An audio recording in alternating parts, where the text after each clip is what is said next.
Okay, so after we had watched the original video, I decided to dive into the comments a little bit, and there was one particular argument in those comments that really got on my nerves. It was between a brain-dead bootlicker and a bunch of subscribers to Kansas City Accountability, and even Lackluster himself. And this particular bootlicker was trying to claim that we are legally obligated to give up our identifications to cops when they ask for it, and all they need is reasonable articulable suspicion.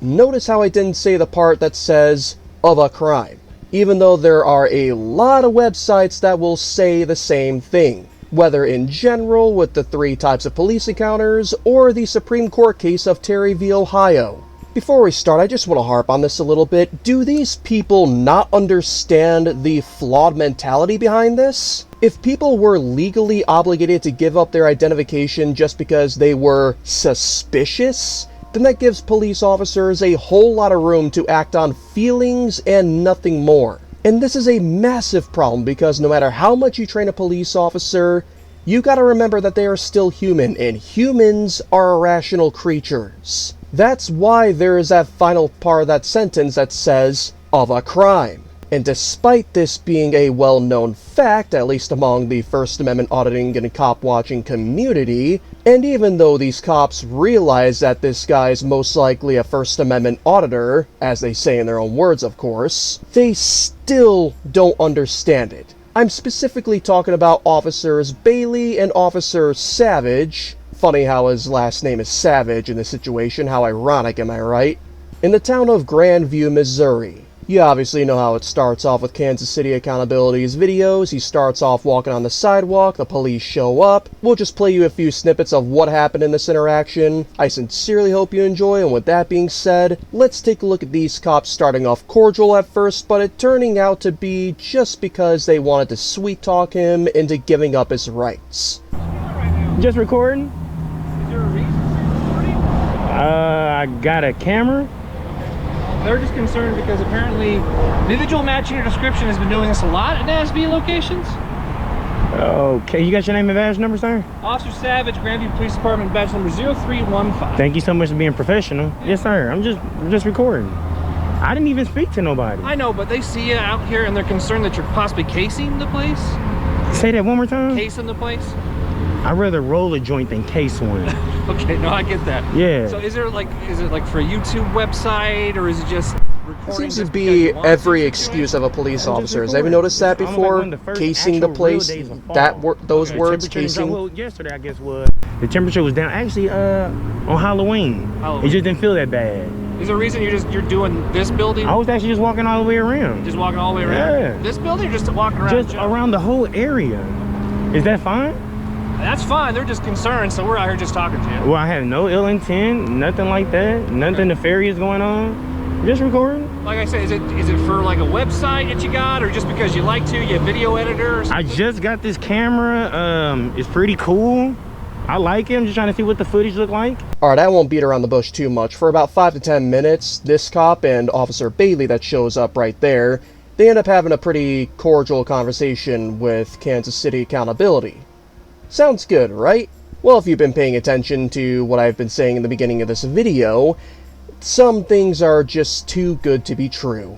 Let's take a look at how quickly they flip the script from a cordial conversation into trying to get this man's identification under threat of arrest. And more.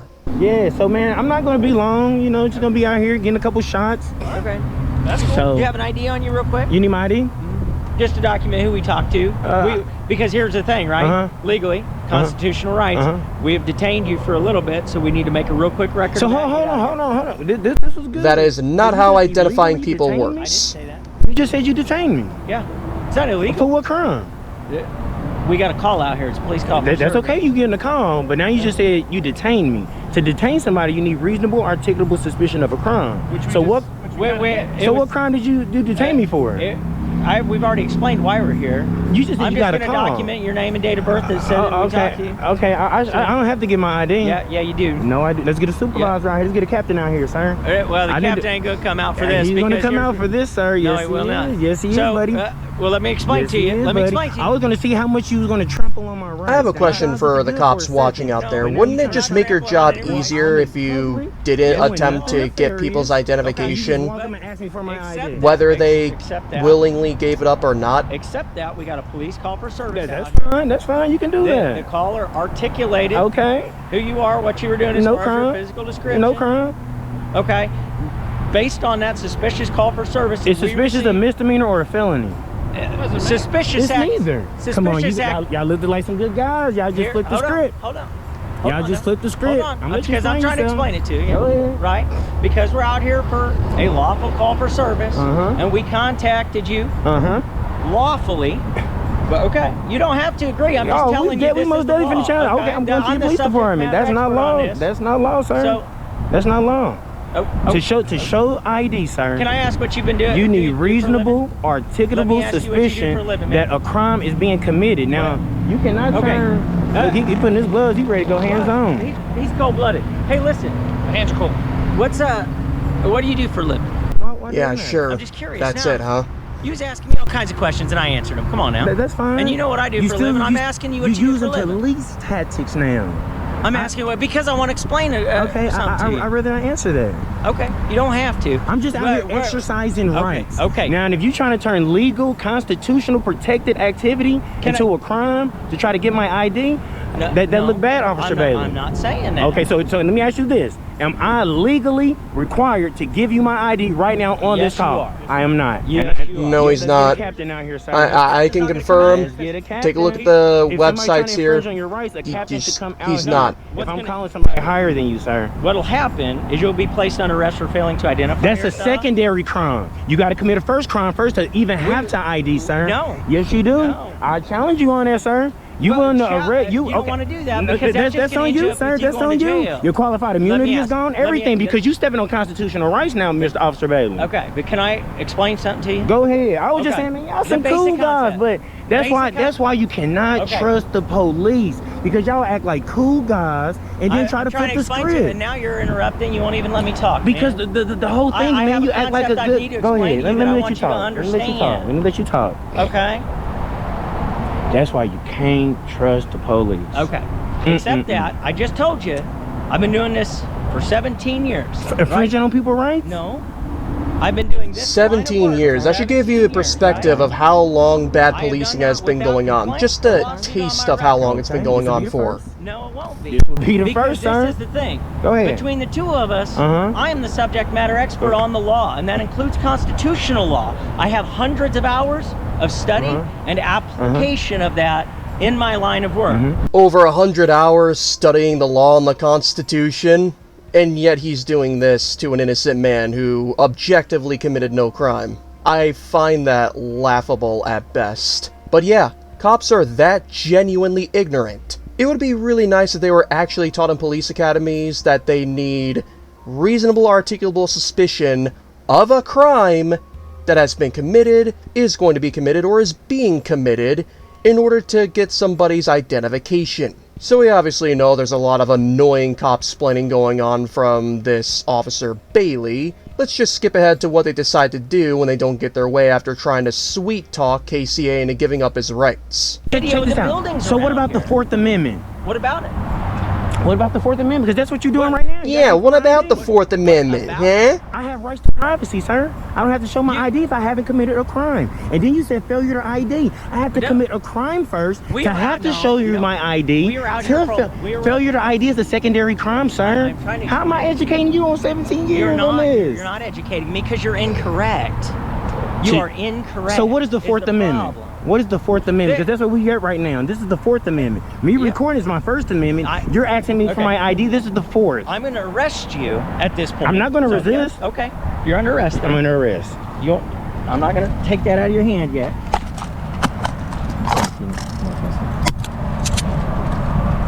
For nothing, dude. All you had to tell me was your name. I'll put nothing. I did nothing wrong. You did. And I've explained Yeah, it because you don't like it. Because you don't like it. Because you don't like... Yeah, if you have nothing... If you committed no crime, you have nothing to worry about by giving up your ID, huh? I hate that mentality of cops. Alright, so to finish this off, there's a couple of ways I want to finish this off, but first off, let's show this from another perspective, because Kansas City Accountability recently got the body cam footage of this unlawful arrest from Grandview, Missouri. And take a listen to the contempt they have for the public as they're arresting him. Okay. What is your last name?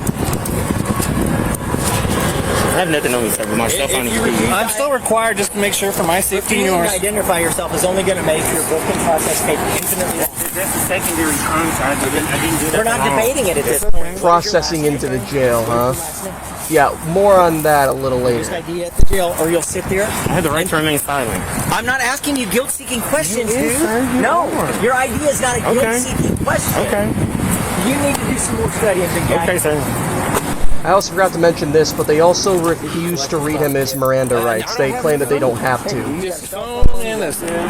am going to stop your recording. Our recording is going, and you'll have access to that. How do you stop that? You will push the, you already stopped it. Now what you gonna do? You're going to hold that left button. This one here? Hold it. Okay. Push and hold it. And what's it going to do? It's going to go on. Okay. I want you to have battery and stuff on it left. You know, I don't want to pull it. So go ahead and take a seat in there. All right, lean back for me. Reach across your here. You take enough of this, savage man. Come on, y'all know you know I had an ID word. Mine is no crime. You don't have to give your ID. We're doing an investigation, man. Okay. Investigation on what? Investigation on suspicious party. Suspicious party. Dude, I've already explained this to you. That's not a crime. Okay. Investigating on suspicious. I've already explained to you. And you took my camera. Yeah. Because we are recording and you can have access to that. Hey, that stuff gets lost, man. You never get the body cam footage. Here is one simple question, another one of many that I've asked in this video, but even if a cop were to get somebody's identification that they suspect is trying to case a location, how is IDing that person going to help at all? Like, can anybody reasonably explain that to me in the comments? It makes no sense that cops would have to get somebody's ID just to solve something. Anyway, as bad as this interaction turned out to be, there is some good news to actually come from it. You see, Kansas City Accountability was taken to the jail, and he sat there for 2 hours. But the two arresting officers, Bailey and Officer Savage, told their supervisor that the reason he was booked in was because he failed to identify. One thing leads to another, and this guy's released out of the jail with no charges whatsoever. And not only that, but they also failed to get his identification, labeling him as John Doe. But as a final way to show their complete disdain for the public, Officer Bailey was told to drive Kansas City Accountability back to the spot where he was arrested, but instead parked him around the building, just to give a member of the public a final middle finger, as cops love to do to us. I'm very happy to see that Kansas City Accountability was able to get out with no charges whatsoever and the cops failed to get his identification. I thought that was hilarious. But with that being said, I cannot wait to see what he decides to do about this and whether or not he's going to sue this police department for their rights violations. I think it's safe to say that there's more coming on this situation, but what do all of you think about it? Do you think these cops were in the right to arrest this man even though he was released immediately after? Mind you, with no charges and no identification from him? Be sure to let us know in the comments down below, but even more importantly, make sure you go subscribe to Kansas City Accountability and stay tuned for any updates, and please do let them know the Recognizing Your Rights sent you. Thank you once again for watching, We the People, and with that being said, just remember to never stop loving the Constitution. And have a happy Thanksgiving as well, We the People.